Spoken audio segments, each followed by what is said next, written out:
All right, good eve. All right, good afternoon, everyone. Good afternoon. I'm live. Yep. Okay. All right, good afternoon, everyone. Welcome to this live broadcast. Sorry, I have um I have a sore throat and a bit of a cough, so excuse my voice. Okay. Good afternoon, everyone. Welcome to this live broadcast. My name is Mary Beth Chima.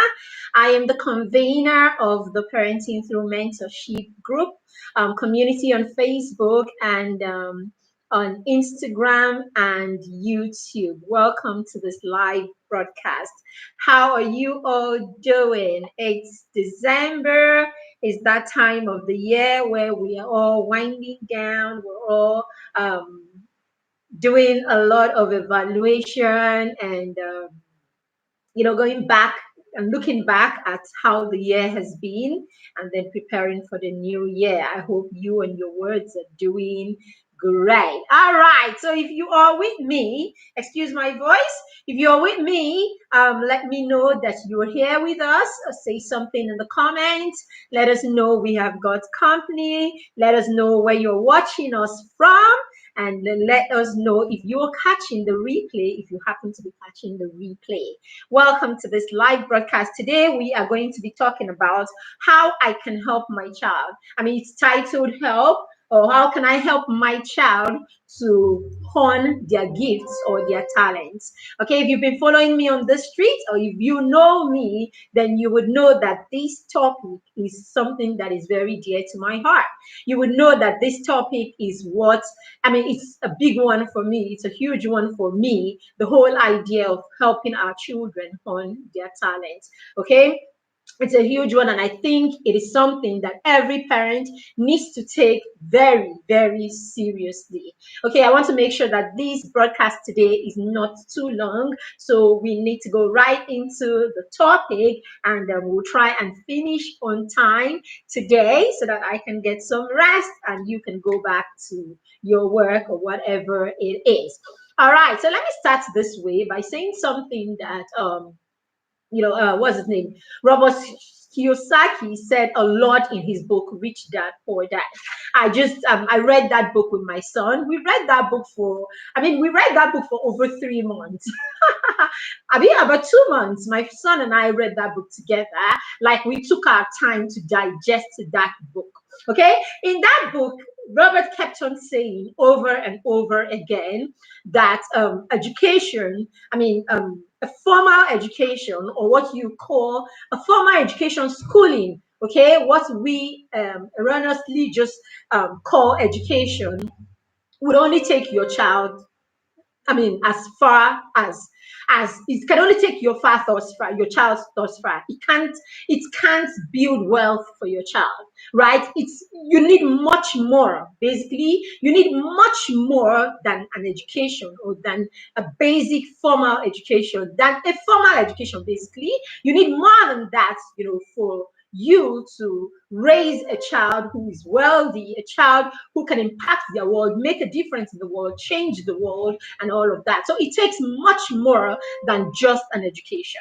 Now, just follow me in this class. I am not saying that a formal education or school is not important. School is very, very important. But it takes much more than that, really, to raise a child who can change their world, make a difference, a child who can be wealthy, the ones that we like to refer to as they turn out well. That's true. That phrase that we used around here. Hey, look at us. Oh, our parents did this and did that. Did we not turn out well? So it takes more than, an education or a formal education for us to, tag a person or tag ourselves as people who turned out well. Hey, Amaka, what are you doing? How are you?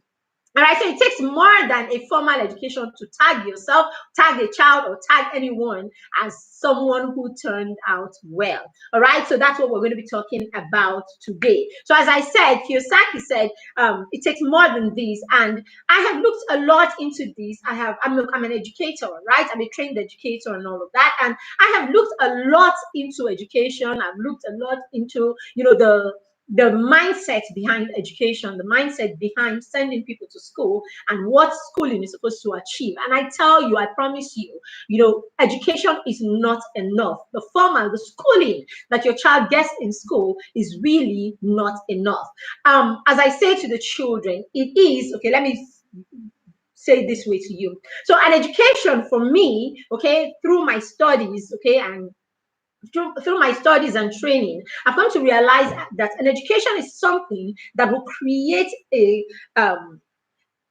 board, a springboard, right? It's something that will create, or they should create, a springboard for your child to survive, to thrive.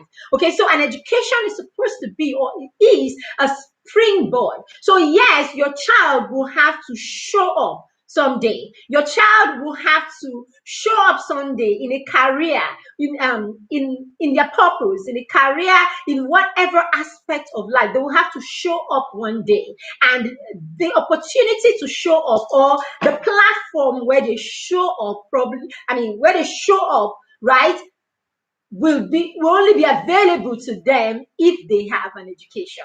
So take it this way, that an education is a springboard towards greater things. An education is an opportunity for you. It gives you the opportunity to get into certain spheres. It brings you to certain level. So yes, an education is very important, but it can only take you only take you thus far, right? It brings you to the table of kings. Maybe you can say that. So an education will probably bring you to the table of kings. An education will bring you to a platform. An education will give you access to certain places. But an education, or the schooling that you have in a formal education, is not enough to move you from that point to higher levels, higher levels of wealth, higher levels of knowledge, higher levels of impact, higher levels of purpose. Okay, it's more than just what you learned in your classroom that will take you thus far. All right, if you are with me, let's continue. So another way I look at it, right, I said it's a springboard. That's one way I look at education.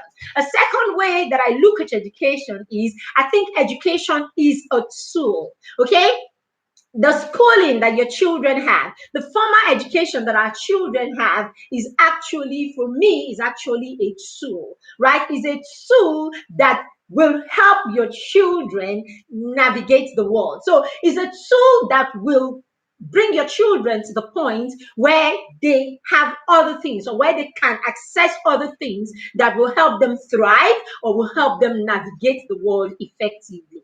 So yes, it is why they are obtaining an education, that they will learn other skills. So the education itself, or the schooling itself, is only a tool that will lead to other skills, right? And will help your children train habits that will help them navigate the world. If you want to think about it, think about it, with some depth. Okay, yes, your child goes to boarding school. Why your child is in boarding school? It's the education that is the reason why your child comes to a school, right? It's the education. They go into a school system so that they are educated.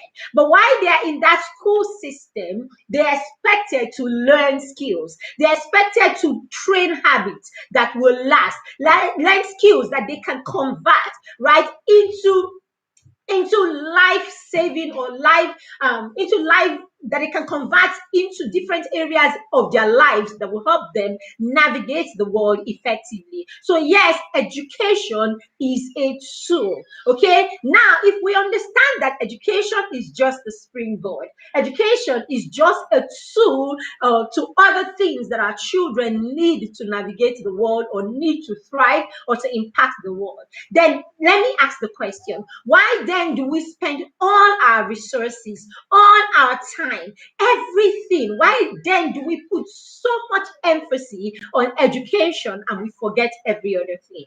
Education is putting emphasis on education is the reason why we pay so much money in the schools. So yes, your child pays 1.5, 1.8 million in a school per term.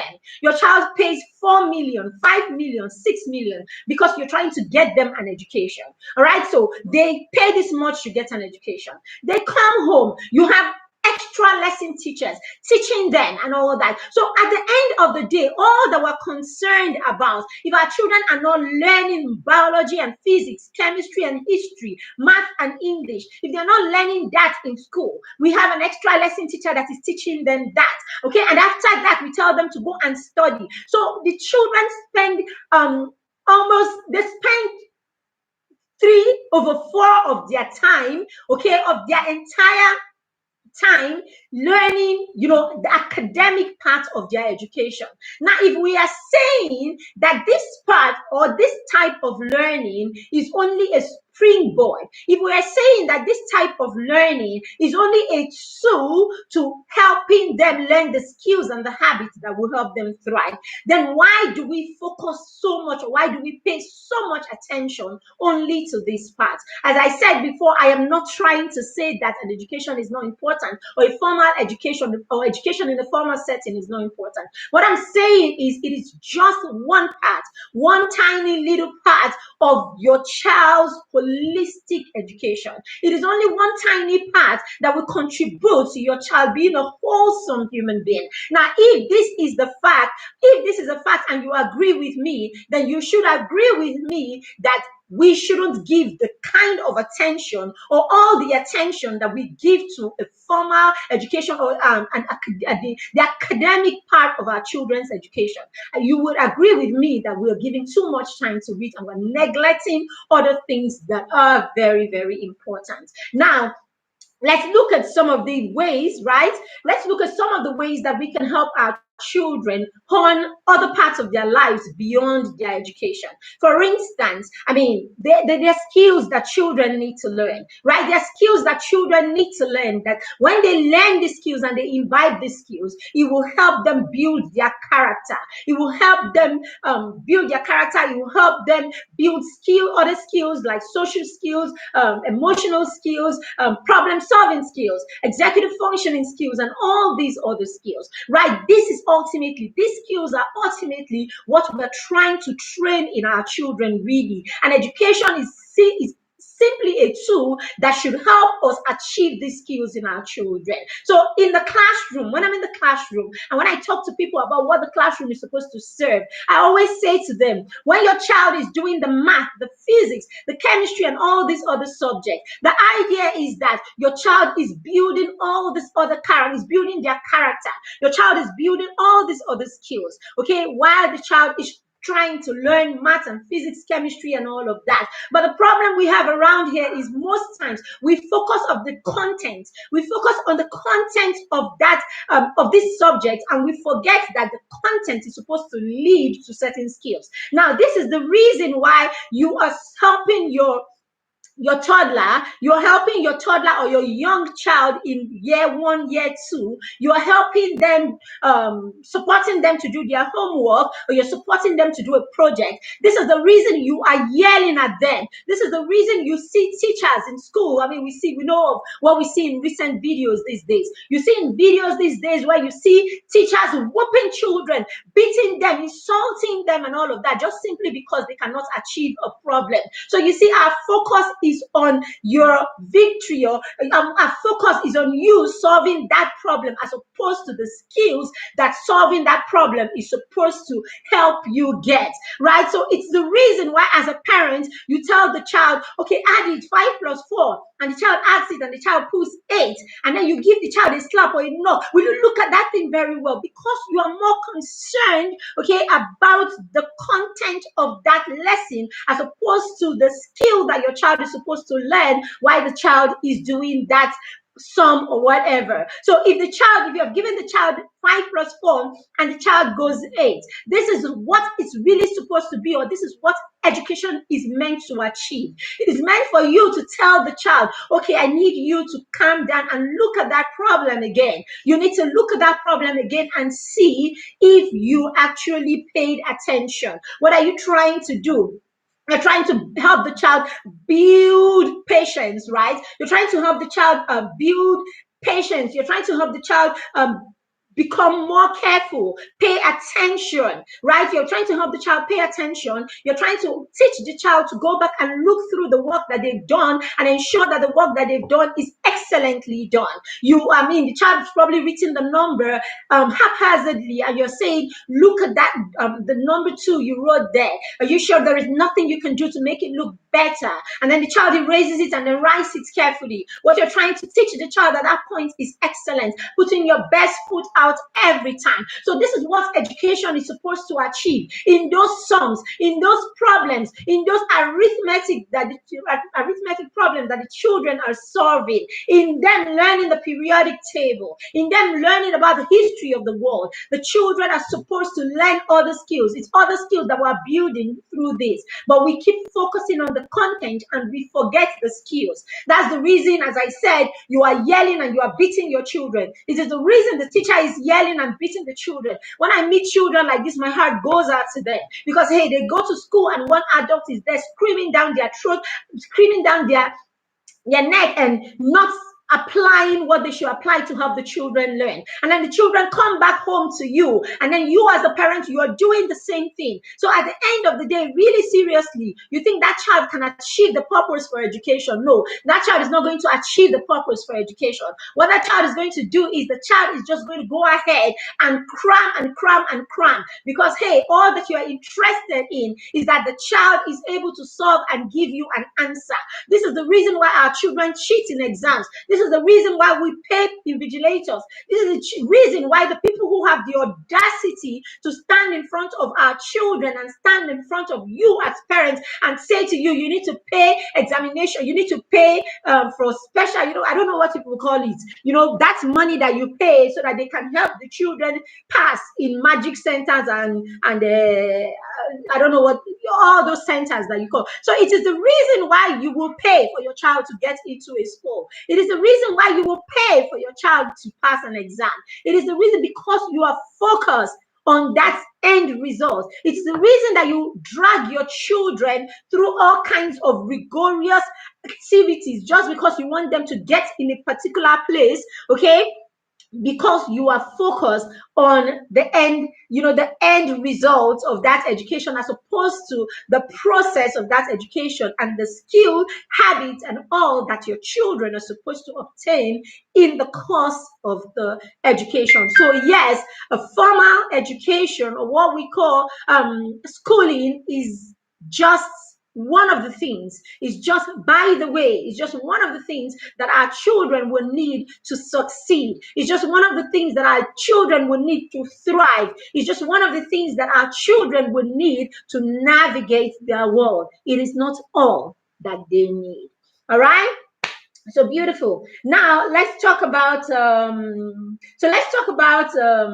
how your children, or what you can do, right? What you can do to help your children hone their skills, right? What you can do to hone other skills in your children, because we have agreed that education is not enough. Skill is important. Habits are important. Okay. Now, before we jump into the skills or what you can do to help your children hone their skills, okay, I want to say to you, if you do not understand by now, and you are not teaching your children by now, that the only time that you can say they turned out well, or that you turned out well, or that anybody turned out well, it is only when the person has reached the point where the person understands and the person is beginning to use what they have, use what they know, use what they value, or use the things that have been implanted or that they have learned in school or anywhere, and they're able to take that thing and begin to make a difference in the world with that thing. They can impact life. You can see them impacting life. You can see the lives that they are impacting. You can see them making a difference because of what they know, because of what they do, because of what they've learned. They are able to change the trajectory. They're able to change policies. They're able to change the way people behave. Okay, they're able to give people a better understanding and a better kind of life. Only then, hi Chinyere, I see you. Only then can you say that that person turned out well. So yes, I am giving you a definition of who turned out well. I'm giving you a definition for we turned out well. A definition for we turned out well is, this is a person. This person knows is so knowledgeable in a particular area. This person is so knowledgeable in ABC area that this person is able to impact lives. This person is able to make a difference in their community. This person is able to change the trajectory. This person is able to change another person's life and is able to impact what they know on the next person, and the next person is able to take that thing that this person has impacted them with and use it to change their own life and change other people's life or make a difference in other people's life. That you are able to step down what you have, what you know, to the next person, and the person is able to use that to make a difference in their lives and in the lives of other people. When you get to that point in your life, then you now say you turned out well. When your child gets to that point in their lives, then you say that child turned out well. So no, it is not when the person has built a house, the person has 4 cars, the person drives in the middle of poverty and hardship of other people, and then the person comes home, and then the person is blessed by God to have 2 children, and then he sends them to good schools. Then we clap our hands and say, oh, it turned out well. No way. I don't know. That's my definition. Take it to the bank, or you can take it to the bank. That's why I say that's my definition of who turned out well. Like really, when we get to the point where our children understand impact, when we get to the point where our children understand purpose, they understand that they were created for a purpose. They were created for a reason, and part of that purpose is that they're able to take the gifts, the blessings, take the gifts, the talents, the blessing, what they've learned in school, everything, what they've learned everywhere, the skills, the habits, all of it, they're able to mold it together and begin to change other people's life, change their environment, change their society, impact the world, make a difference. And while they are doing this, they are happy, they are fulfilled. Then that person turned out well. All right, so let me give you 10 things you need to do right now. You need to begin right now if you are going to help your child hone their skills. Okay, number 1 is you need to build their emotional tank. Yes, that's where it begins. Okay, some of you are thinking I'm going to jump here and start telling you, okay, you need to know their talent. You need to take them to talent school. No, if you like, let your child be the best footballer in his school. Okay, I need you to pay attention to this. If you like, let your child be the best footballer in his school. Let your child be the best swimmer in his class. Let your child know all the science in the world. Let your child be the one that comes tops in their class. If this child does not have skills, if you have not built character in this child, if not built character in the child doesn't have skills, okay? If the child doesn't have all of these things, no skills, no character, okay, then this child will not go too far, right? The child will not go too far. All that they know, okay, all that they know right now is not going to be enough for them, because they need a higher level of knowledge from them to move from just having talent to being skilled in those talents, to become authority in that talent, okay, and become experts in that talent. So before you can become skilled, you become an expert, and then you become an authority in an area, it takes a lot of discipline, okay? It takes talent, it takes a lot of discipline. And so if you don't teach your child how to build the skills that will make your child disciplined to carry this gift, to carry this talent, to carry all of this that the Lord has blessed them with, and all that you have helped them build, the child will not go far.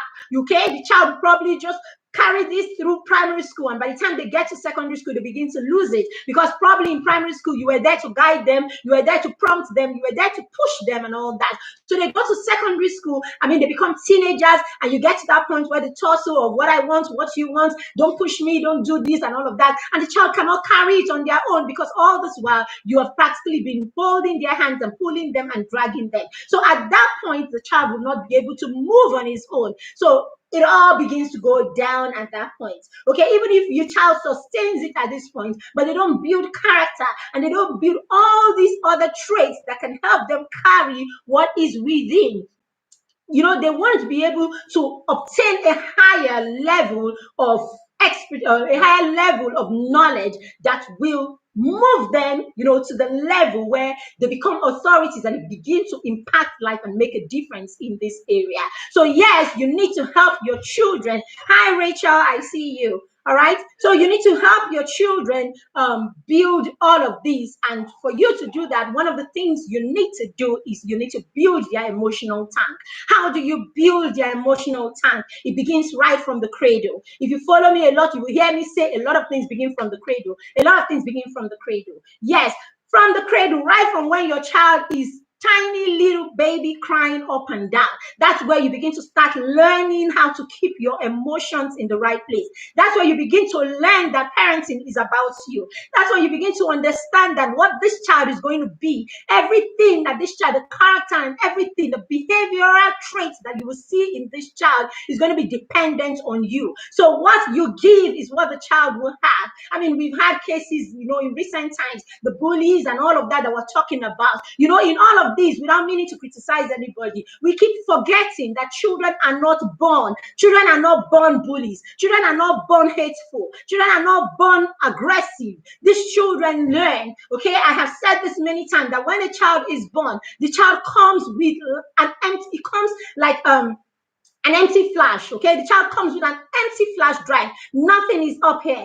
Empty flash drive, and the child connects to the adults in their life. Their primary caregivers, they connect their empty flash drive to your lives and they begin to download. So yes, what your 12 years, your 13-year-old is exhibiting is a lot of what they have plugged and gotten access to through you and the people, hear me, the people that you allow to get access into the life of your children. So yes, the school, the friend, and all these people, because some people want to make the excuse and say, oh, but then you can do everything, and then their friends will still come and mess up. Their friends have access to them because you gave those kind of friends access to your children. If you spend your time teaching your children how to make friends, if you spend your time teaching your children what they need to make correct choices or good choices in their lives, if you start from the cradle to build their emotional tank and make them understand that they are enough,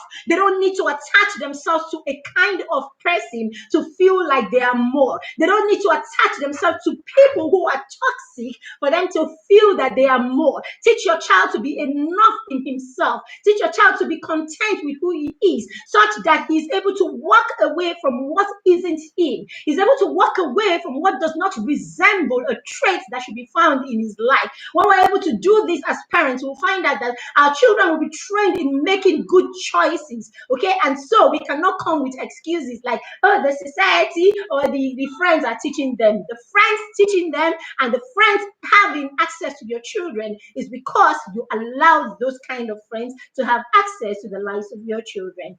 All right. So yes, that's what it is. So at this stage, when they are young, you need to fill their emotional tank. That's the point that you want to love your children unconditionally.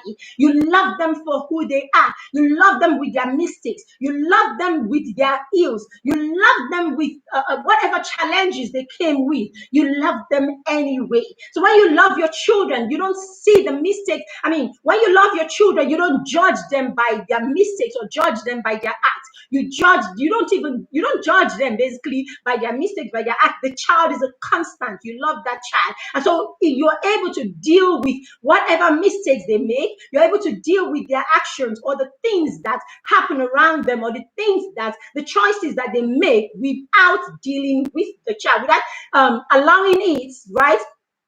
Without allowing it to alter how you feel about your child, right? Or how you express yourself towards your child. So it is because you put the offense or you put whatever your children do ahead. That's the reason you get so angry that you begin to call them all kinds of names. Idiot, fool, get out of here, God punish you. Yes, we've heard parents say all kinds of things to their parents and to their children. You hear the ones that will tell them waka.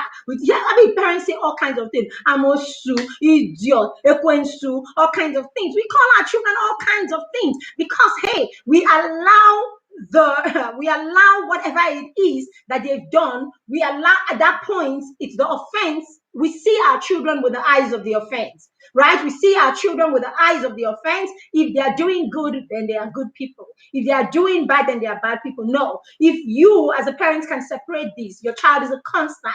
You're constantly building their emotional tank. You're constantly telling them kind things, nice things, warm things. You're constantly affirming them. They're crying. You are always there to take them and hug them first before you find out why they are crying. It's not the one that the child is crying and then you come. What is wrong with you? You're always crying. Leave me alone. You are not even finding out why the child is crying. When you get to the point as a parent where you find out what's wrong with the child first, you're not quick to judge the child. You're not quick to make conclusions. Tell yourself, if the child is crying, then the child needs me. If the child is upset, then the child needs me. So get to the point where you can listen to your children. Get to the point where you are constant, even in the midst of their wrongs. You start by giving them a warm hug, then you deal with the situation. I am not saying in any way that you're supposed to be permissive. We will come to number 3 or number 4, where we'll be talking about the boundaries that you create. The boundaries that you create would have taken care of all that. The boundaries that you create in your home will take care of all that needs to be in place for your children to act right. Okay, when you put those boundaries in place and then you put them early, that your children grow up with them and they become normal in their lives, then you will find that every time there's a negative behavior, you can still hug your child. You can still hold your child through their tears, and then when they feel better, you can see ensure that the consequences are the consequences. Okay, like a few minutes ago, I was dressing up and I needed to use my lipstick. Like I was getting ready for this session. I'm like, okay, let me look a little, that kind of thing. So I'm like, let me grab my makeup bag, and I went to my favorite lipstick and I rolled it in, and no lipstick came out. I rolled it out and no lipstick came out. So I turned to my 6-year-old and I said to her, what happened? And she said to me, well, I'm sorry, mommy. Yesterday in the car, I wanted to see how far the lipstick can come out. And I rolled it. I kept on turning it. I just turned to and I said, what happened to my lipstick? And straight up, she just said this. And I rolled it and then it fell off. I am so sorry, mommy, and all that. And I'm like, she had that, puppy face, like, really sorry. It's okay. It's okay. All right. But not to touch mommy's makeup bag and all that. It's adult stuff. You have no business here. She said, yes, mommy, I know that. I'm like, oh, it's okay. Big help. It's just a lipstick. But hey, when I'm done with this class, the consequence will still apply. And when those consequences apply, she would understand. In fact, she understands that there are going to be consequences. That's money. Mommy bought that lipstick with money. It's not cheap lipstick, for goodness sake, and all that. So, hey, there are going to be consequences, but hey, they're not going to be consequences that will break her back, that will punish her, that will do anything. They're just going to be consequences that she would know that she did something and that she'll be remorseful about that thing, and then she's just going to go ahead and fix a mess that she has created. It's as simple as that. All right, so build your emotional tank. That's the first thing you want to do. All right, number 2, give your child a solid foundation. Give your child a solid foundation. As an educator, when I get to year 4, when the kids get to year 4, okay, when the kids come to you and they're in year 2, year 4, and year 6, and I see the parents struggling up and down, struggling. Send them to this lesson, send them to that lesson, send this lesson teacher, send this one, send that one, and all that. I look and I just know what the problem is. It's usually, apart from when a child actually has like a learning disadvantage or something like that. Apart from, if the child has not been diagnosed, right, to have a disability or something like that, then the only other reason why your child will struggle in year 2 and year 3 and year 5 and year 6, okay, and then in secondary school, is simply because the foundation was not right, or there was some negligence in their foundation. So I always say to parents, the foundation, that's where you should pay attention. You see, that time that your child is 1 to 3, that time before your child goes to preschool, that time that you abandon them with one with one girl at home, wherever the child girl is from, Hausa, Igbo, Yoruba, Iva, London, wherever. Okay, that point where you abandon them with someone at home in the name of a nanny who cannot teach your child anything. when you abandon them with people that the only thing you expect these people to do for them is to feed them, bump them, and then put them to sleep.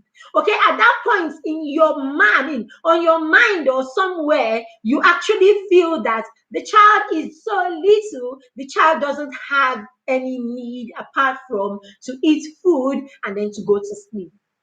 This is wrong. This is the point where the child's brain is developing rapidly.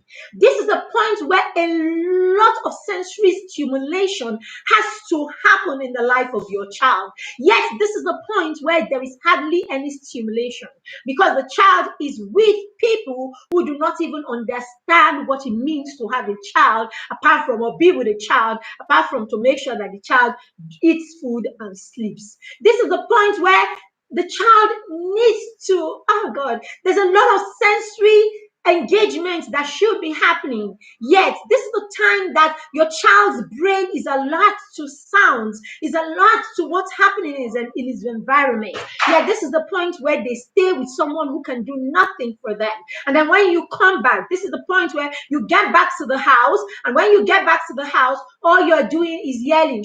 You will now go and carry 3 domestic workers, meaning your problem is times 3, or your yelling has to be times 3. So you will have the cook, you will have the driver, you will have the cleaner, you will have the nanny, you will have 3, 4 domestic workers. And we know how it is, especially if you are in this part of the world, right? If you are in third world like Nigeria, you know how it is now. The richer we are, the more domestic staff we can bring in to help us. All right. So when the domestic staff are like that, and we know how they can be, is one yelling, one shouting, one trouble after the other. So yes, your child has spent the whole day from probably 7 that you have to go to work till 5 or 6 that you have to come back. He has spent it with a nanny who can do nothing to help them get any form of sensory stimulation.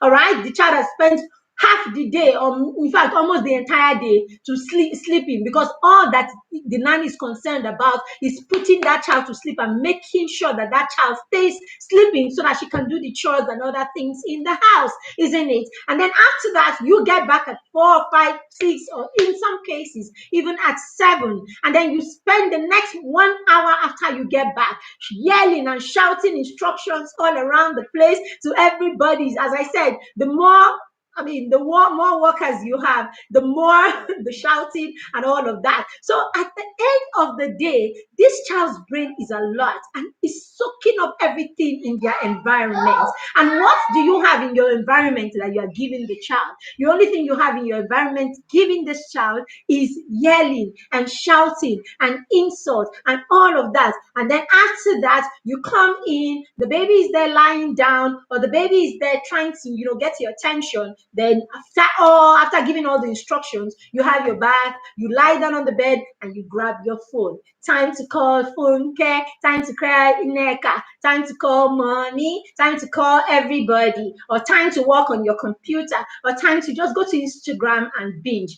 Time to do all of these things. So you realize your little baby, whose brain is developing rapidly and needs a lot of sensory stimulation, has hardly gotten any from morning to night for 1 week and 1 month and 5 months and 2 years and 3 years now.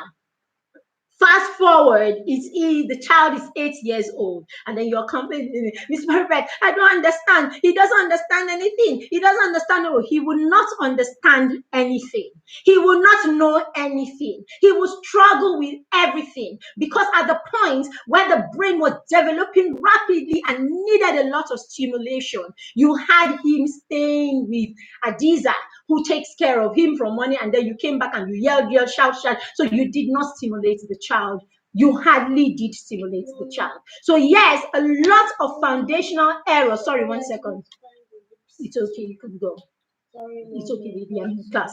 All right. So a lot of our foundational problem. I mean, a lot of the problems that our children have later in their schoolwork, in their academics, okay, because this brain development has to do a lot with reasoning, cognitive ability, and all of that ability to develop social skills, and all of these other skills. The prefrontal cortex basically is not developing properly because that part of the brain develops through interaction.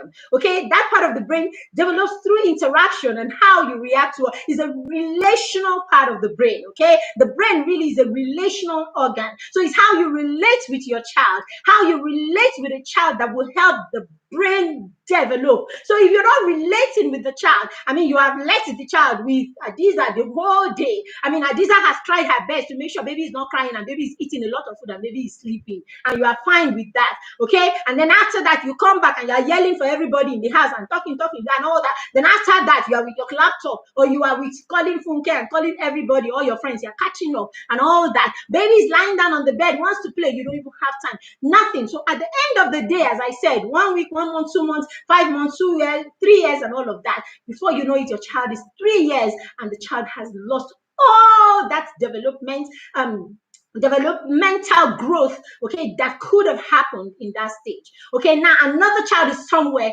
getting highly stimulated.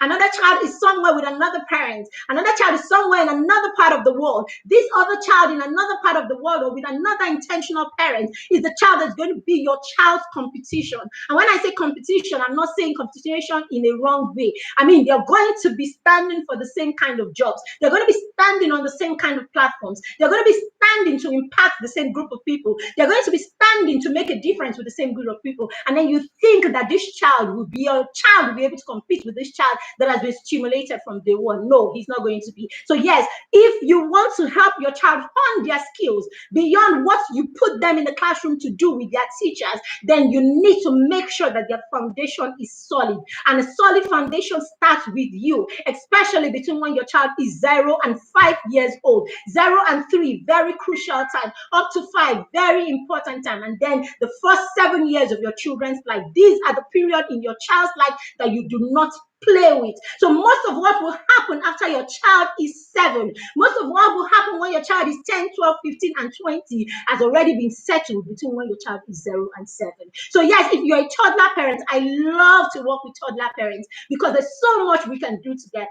If you're a toddler parent, then this is the time. This is not the time where you sit down there and be arguing up and down the place. This is not the time that you spend time talking about what happened in one school or not in another school, when you know that you cannot do anything more. Don't spend your time in arguments. Go and make sure that you're building what is in your own home so that your child does not fall a victim. Go and make sure that you're building what you have in your own home so that your child does not be the one that will put another child in such a situation. There's so much work to do at home. This is not the time where people say, come and get knowledge, and you spend the time arguing and trying to analyze,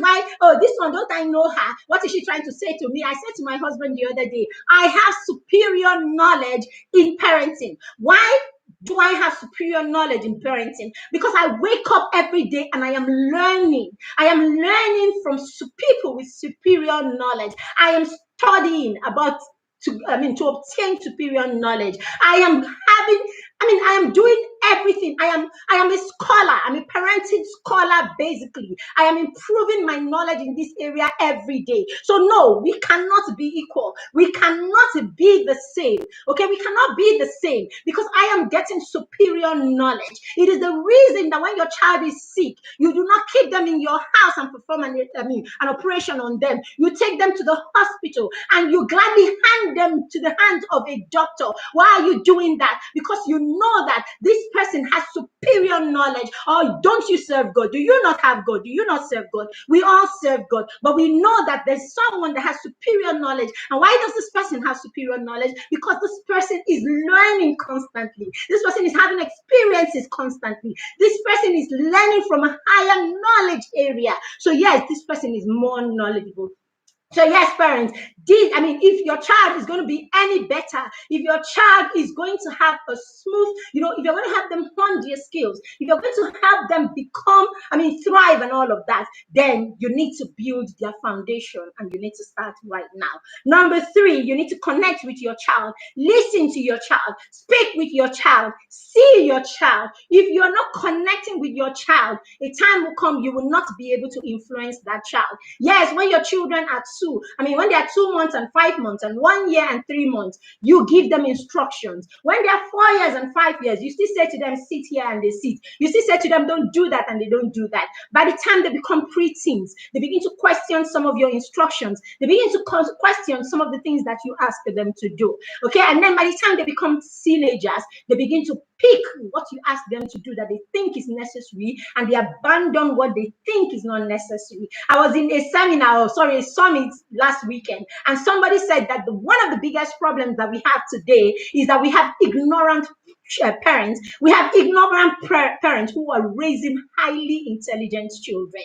So yes, if you are ignorant, in fact, if you are not a confident parent, your child will know. Your child knows when you are confident in your parenting. Your child knows when you hit your chest and you know what you are doing. They know. And they know if you are a parent that is just winging it. They know. They know from your consistency. They know from the way you talk. They know when you get frustrated. Anyone who's an authority in a thing does not get frustrated easily. All those ranting, all those shouting, and all those things you do. Why do you think you keep shouting louder and louder? And as your voice becomes louder and louder, your children are doing that thing even more and more. It means that you're not achieving anything with all that shouting. Why is that? Because the child can see through you and they know that you're not confident in your parenting. All right? They know you are not confident in your parenting. So if you're going to be a confident parent, then you need to put your act together, get knowledge. Put your acts together, get knowledge, and know what you need, right? And then you need to connect with your children. When you connect with your children, at the point where you get to that point where they know what they want and what they don't want, at that point, you will be able to influence them because honor will come in at that point. When your children do things, they will do it. Okay, I really don't like this. I'm really not sure about this. I'd rather go with what my friend thinks, okay, because my friend is my person and all of that. But hey, I know my mom. I know that she knows, half of the things that she says, she knows what she's doing. I know my mom. I know that my mom will not, I know that my mom will not force me to do anything. Okay, she's always giving me a chance, to do the things. And then even when I make mistakes, I come back. She's always there to support me and all that. Okay. And then the other time, she actually, the other time I gave her a suggestion, she actually went with my suggestion also. So, hey, if she's suggesting something to me this time, I should go with it. You need to get to a point you're so connected to your children that your children honor you. They honor you not out of fear.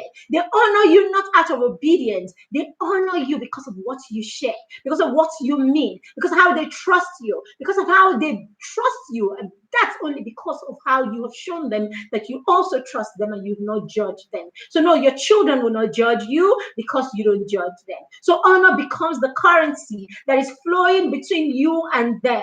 So at that point where it's very easy to take other people's opinion or take what other people think, especially for the people who criticize and judge you, your child will take yours. Why do you think that your child would rather listen to Funke, who is her friend and is just 16? Why do you think your child would rather listen to Monday, who is his friend and is just 14, and will not listen to you, their parent, who is in your 40s? Because Monday does not judge him. Funke doesn't judge him. All right? Funke doesn't judge him. Monday doesn't judge him. But you're constantly judging him. You're constantly finding fault in him. You're constantly bullying him. I don't know if you like, argue. You're constantly doing all of these things. So what happens? There's a part of their brain that locks up towards you. So you're not going to be able to influence them at the point where it matters, only because you have not built the kind of relationship that is built from connection. So connect with your child. You're going to help them hone their skills in the future. Number 4, Be present, and then look, see your children, look at your child, see your child, begin to see what your child is interested in. It is only a parent who is present that will see that their child loves to play with tiny little cars. It's only a parent who is present that will see that every time every time a particular thing comes up, your child is so invested in it. It is only when you're present, when you're paying attention, okay, when you are getting down to their level, that's when you will see the tiny little things that you will begin to, broaden in their life. So what we do is we look at our children and then we see the things that they're interested in. Okay, I have on my status this morning, I woke up this morning and I was looking for my daughter, and then I opened the door to our resource room. This is some sort of a study for all of us. So I opened the door and I saw her sitting right here on this table. She had this picture that she had drawn, and then she had three skewing sticks. I don't know, she went to the kitchen and got three skewing sticks, 3 or 4 skewing sticks, and she made a stand with it and hung the picture in it. It was looking pretty. I have it on my WhatsApp status and all of that. And then she told me that she's writing a story, and this is one of the character that is trapped in a web. Okay, that's one of the characters in the story. So she's actually drawing the characters on cards and all that. And I'm like, oh, wow, amazing, and all of that. Are you present to see what they do? Okay, thank you. She heard me and she brought it. So this was what she had in the morning. And then she was she built her character. Then I had met this standing here like this. And then while she was writing on her book. Now, are you there to see their little achievements? Are you there to praise their little achievements? Are you there to recognize their little achievements and in what areas they are making that achievement? Because these are the things that you will begin to hone. These are the things that you will begin to create avenues for them to get expression in. These are the things that you will begin to buy resources for them to do more with. That is how you begin to help them hone the skills. But you can only see these things. You can only know these things when you are present, and their little silly things that they do is not just silly to you, but very important to you. So if you're going to hone a skill or hone skills in your children beyond what their classroom or their teachers teach them, then you should be ready to be present. Okay? The next thing is you need to create values and teach boundaries. Okay, so when I said you need to build their emotional tank at the beginning, okay, I'm sure for some people it must have sounded like, oh, don't scold your children, don't yell at them, don't do anything to them, okay, just be there, be permissive and all of that. Not at all. I'm not a permissive parent, okay? Even at the time where I thought I was still in that place where I was yelling and all of that, my friends still say to me, you've never been the one that will really beat your children like that. But no, I know that, in the past I will beat my children. I know that I will yell at my children. I know that I have gone on this journey, and there are times in this journey that I have fallen, on the sideway because, hey, I would still lose it at some point. You know what happened? Each of those times I got up again. I printed an emotional monitor chart. I will print my emotional intelligence monitor chart and I'll put it up, and I'll go on a journey for 30 days, helping myself, working on these things. So it's not about how many times you fail. It's not about how many times you fall. It's not about how many times, after going for a week or two, you find yourself doing the same thing. It's about being conscious enough to say to yourself, oh, I just failed. And then about turning to the child and say to the child, mommy is a work in progress, and mommy just failed. Don't tell your child, you see what you have done to mommy, you made mommy fail. No, don't teach your child that other people control what they do. Don't teach your children that what they do is in the hands of other people, or they are to be controlled by other people. Teach your children that they are responsible for their actions and what they choose to do by accepting your own. So yes, it's not the child that made you lose your temper. It's not the child that made you do that thing. It's because you do not have control of your temper. You don't know how to transit from being angry to doing the right thing with your anger. You need to learn all of this. So be humble enough to say to your child, okay, mommy is a work in progress. progress and mommy is trying hard, but sometimes it gets a bit difficult. I am sorry I had to yell at you like that. I shouldn't have yelled at you. I said that to my daughter before, and she turned to me and said, it's okay, mommy, come, let me give you a hug. I'm sure tomorrow you'll feel better. It's as simple as that. So let your children see you fail and rise up. So that when they fail and then you say that to them, they get it and they rise up also. This is how you teach them. I mean, this is how you build their character. As I said, your child can go nowhere with all the wealth they make. They can go nowhere with all the talents they have. They can go nowhere with all the gifts God has given them. They won't go far with this if they don't build character. If they don't build character and then they don't have skills that will help them navigate the world. All right. So so create value. So have boundaries in your home, for goodness sake. Do you have a family value? You should have your family values. You should have your family values and let your children know what these values are. Let it be ingrained in their hearts, as the scripture says. Okay, let it be ingrained in their heart like the word of God. Let it be ingrained in their heart. Let them have it at the tip of their finger.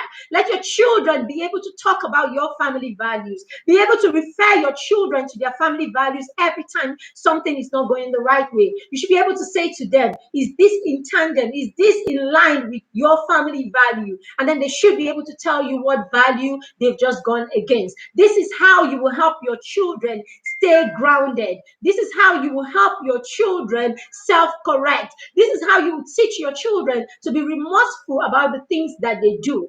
This becomes a standard that your children will use to hold themselves accountable, a standard that they will use to hold you accountable, a standard that they will use to hold themselves accountable. Very, very old standard that you will use to hold them accountable. That way, nobody is witch hunting anybody. Nobody is being unfair. We have boundaries. We have standards, and this is in place. Your children do not feel bad when you give them consequences. Your children understand because we created these consequences together.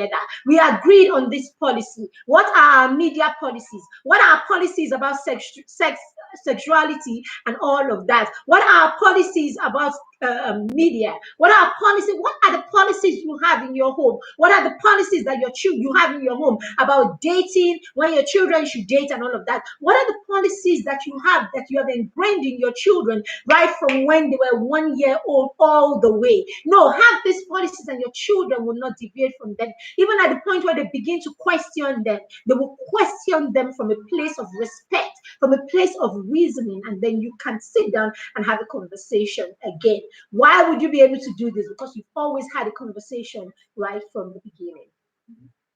All right. The next one is teach your children how to create goals and how to plan towards achieving those goals.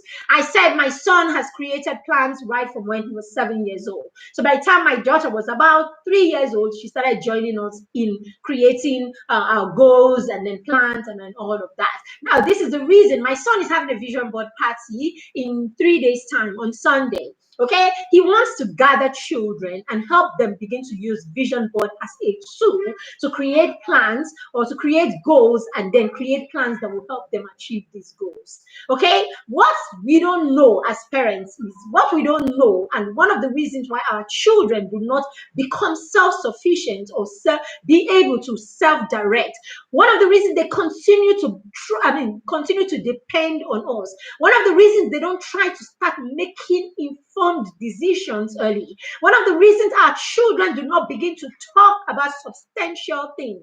You will see someone when the child is 13 years old. Every time the child opens his mouth, is either about a game or is it about food, or they can't have meaningful conversations. It's because you have not put your children in spaces where your children can have meaningful conversations. It's because you don't task your children and then get them to have conversations that are tangible and meaningful, because you don't put them in the gathering of children that have like minds, iron sharpening iron.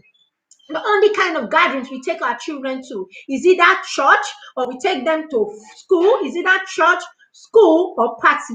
These are the only places that we take our children. We don't take them to gatherings where children are talking, where children are reasoning and are talking about issues, topical issues, right? We don't take them to places where children are reasoning and children are trying to create solutions for themselves and for others. So you need to start building your children this way. When my son had his first mentor when he was 7, okay, it was deliberate. We needed him to learn how to have conversations with adults other than us. Okay, we needed him to sit to conversations with an adult. So he would sit down and have a conversation with an adult without me being there, without his father being there. He will have reasonable conversation for a whole straight hour. He's going to sit down. At the point, he was still up and down the place, attention span being low. But no, he had to sit down. My son started sitting down to have conversations with a stranger before he started doing that with me. Okay, he needed a mentor for us to get him to that point. So we did that to him, and that's how he learned to kill all that attention, all over the place. So when you find that your children have certain weaknesses, the least you can do for them is look for ways to help nip whatever it is in the bud. And this is by getting interventions or getting people or getting, programs and events that can support them. So yes, if your child is 7 to 13 and you are in Abuja, I think you should bring your child for this vision board party. It's more than a vision board party. It's motivation, it's inspiration. He's going to have 6 of his coaches and mentors in that space. It's going to be such a rewarding 2 hours or so with these children. And then if you're not in Abuja, you can join us virtually, okay? And it's not free, please. It's all free. So you will see at the end of this video, you will see the link that you can click in. If you're in Abuja, it's 5,000 naira. And if you are going to join us virtually, it's just 2,000 naira. This is shinkini money for pizza.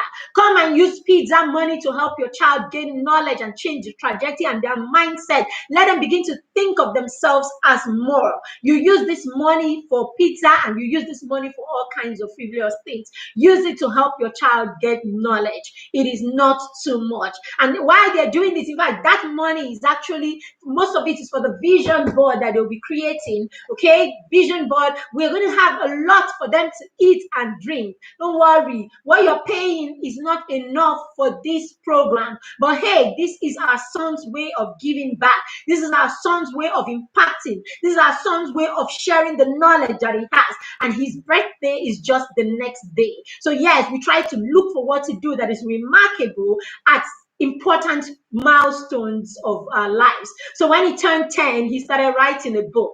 Okay, now this is his birthday and he wants to do something remarkable around it. So basically, this is him giving back.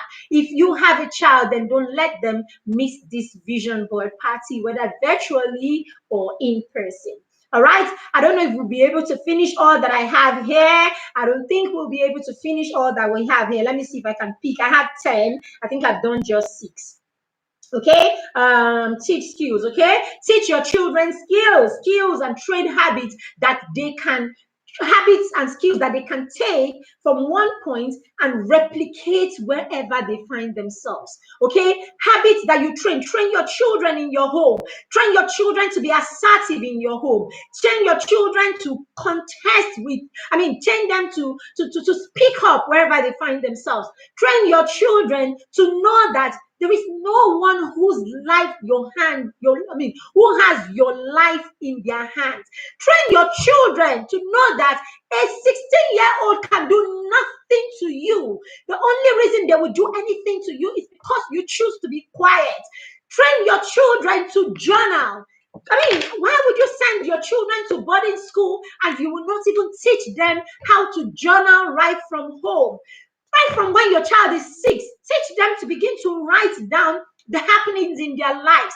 At the end of the day, talk to your children. So how was the day? What happened today? Give your 6-year-old her journal. Let her draw in her journal. Give them, whatever, 1 sentence, 2 sentences. I was really happy today. I felt sad today. I wasn't happy about how Miss Miss Balogun spoke to me today. Let them be able to put down their emotions somewhere. If your children can put their emotions and put stuff in their journal, I promise you, you won't have to, we won't have children who will come home and are not able to say to us, this is what one, I don't even want to go there. We won't have children that will come home and they are not able to voice to us. How can your children be so afraid of 10 years and 12 years or 14 years old if you have taught them that fear is not a part of us? We're not afraid. You are a king. Kings do not bow down to servants. You don't bow down to a bully. You don't bow down to a servant. If we can teach our children to be assertive, if we can teach our children that nobody is better than you, it doesn't matter their race, it doesn't matter their size, it doesn't matter their positions, nobody is better than you. If we can teach our children that there's no one place that is heaven, you are either there or you are not there. Let it be.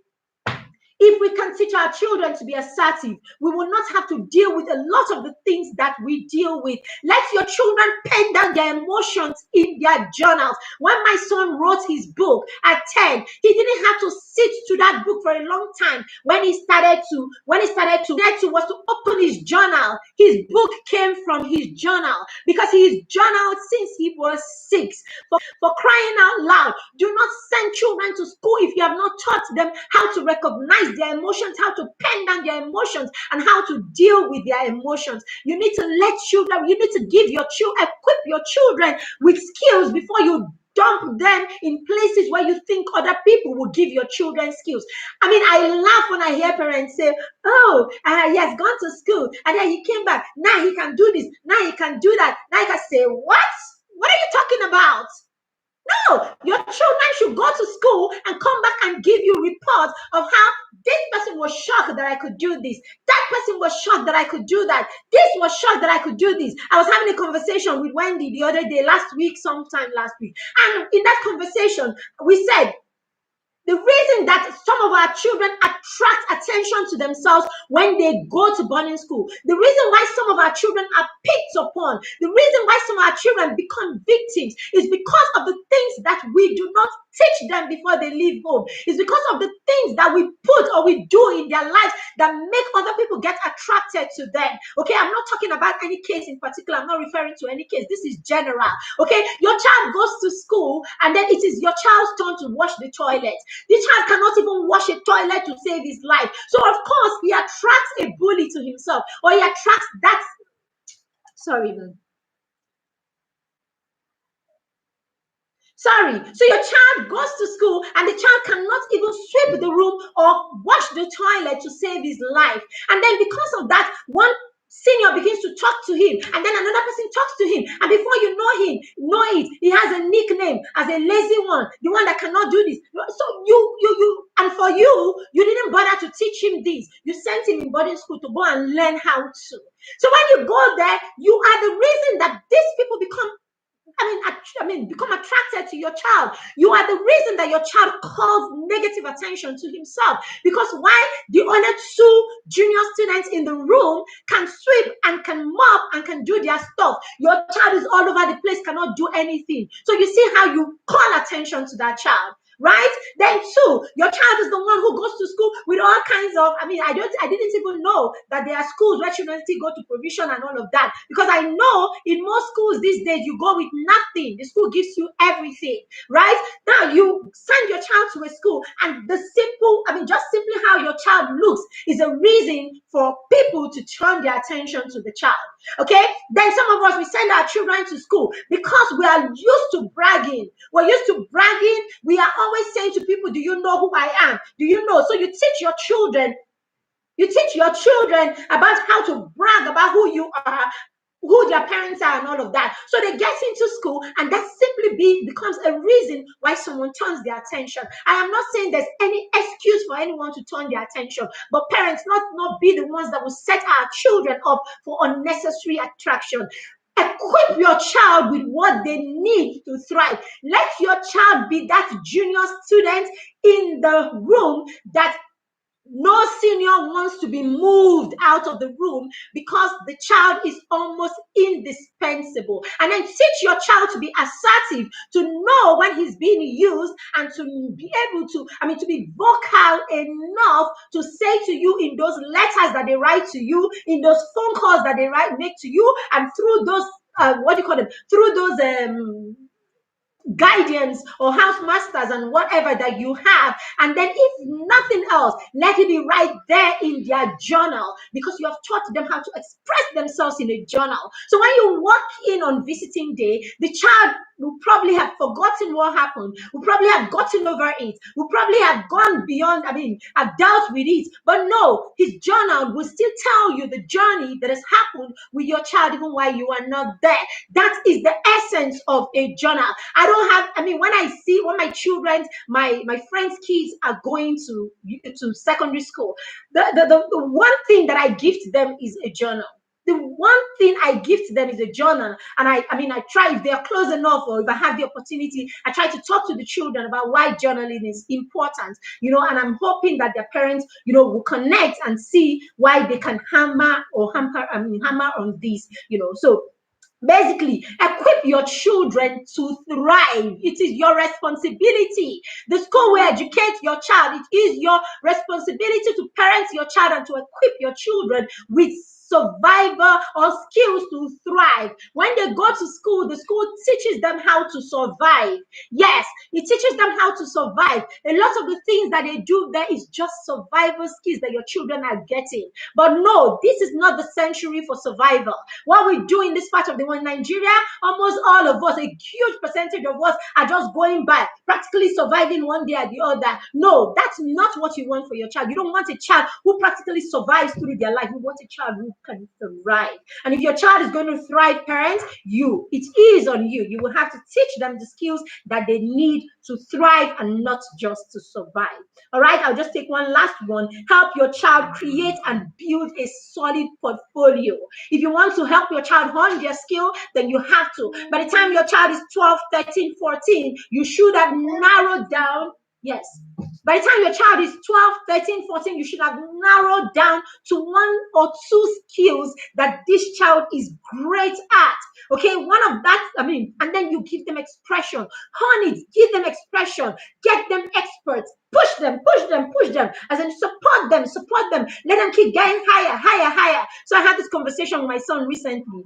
Okay, you're going to be 12 soon. Of all the things that you do, you read books, you can you've authored a book, you can you have a business, he has a juice company, you have a business, you've authored book, you're a young entrepreneur, you do public speaking, you're an orator in school, of all of these, you are into computers and stuff, of all of these things that you do, which of these is you? Mommy is not there. Mommy has no hand in it. Daddy is not there. Then he has no hand in it. It has nothing to do with your mentor. This is you. This is your easy. This is your ride on my own thing. This is that thing that I will go to and, I'll go to and improve on my own without anybody. Just tell me what it is and let's hone that skill. And so he came around and then he said this. And yes, right now, this is what we're honing. By the time your child is 12 and 13, you should be able to, streamline it to that thing that is their easy. Then what do, parents? Pour in. Support your child. Build skills. Bring in experts. It takes money. Okay? Support them however you can. Let them start a business. If they are, you can't even, it's just something to talk about. Teach your children how to manage and how to multiply money. By the time they are teenagers, they should be able to multiply, and then they should be able to manage and multiply money by the time they are teenagers in whatever way. Now, this is what we're going to be talking to your children and teaching your children in that vision board party. We want our children to have their brains like this a lot. So that when the ideas come, they will soak them in because they already have been charged and their brains are alert. I would have to stop here right now, parents. Okay, so, and then when you do all of these things, okay, I didn't say all of them, okay, but hey, if you join our mentor parents program, You won't have to, if you join our mentor parent program, you won't have to wait for Thursdays like this to learn about all these things. This is what we talk about every day with these parents. This is what we help them through. We help parents to achieve this. We help them to do this with their children. All you need to do is set a goal, put that goal on ground, and we will help you create a plan, and we begin to work with you to achieve it in our mentor parent support program. Okay, it's a subscription-based program, and then you join it for a term.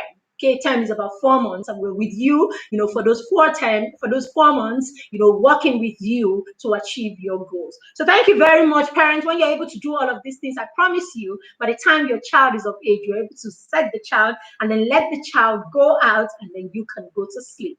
Not jumping from one church to the other, thinking that you need to be close to God to hold your children up in the air. No, you go to sleep because you know, okay, you know that you have done well, and you know that you have given the world, you have blessed the world with a child that you have raised. And the Lord always, always, always comes through for us when we've done our part. Thank you very much, everyone. Thank you for being here.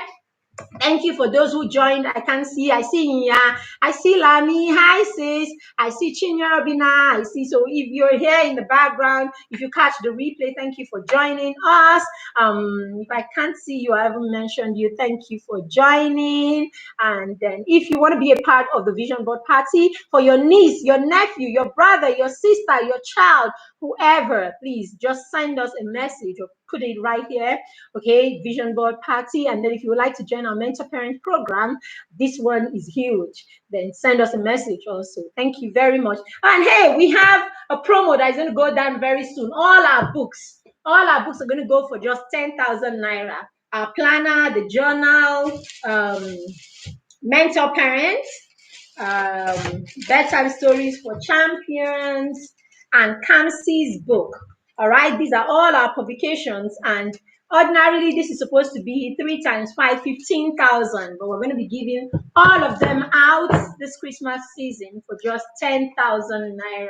So if I were you, I would jump in and pick a set of these, all of these 5 books, 5 publications, just for 10,000 naira. Thank you very much for joining, and this is me signing out. Have a lovely, lovely weekend. Bye. Bye.